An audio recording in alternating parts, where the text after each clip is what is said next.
In the mid-1970s, the Sex Pistols had their iconic photo taken on Carnaby Street, London's cultural hub known for its vibrant fashion scene.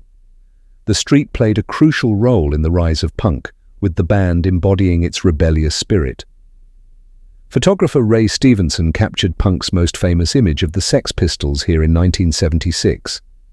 In the 1980s, designers like Vivienne Westwood and Mary Quant further transformed Carnaby into a destination for mods, punks, rockers and goths alike.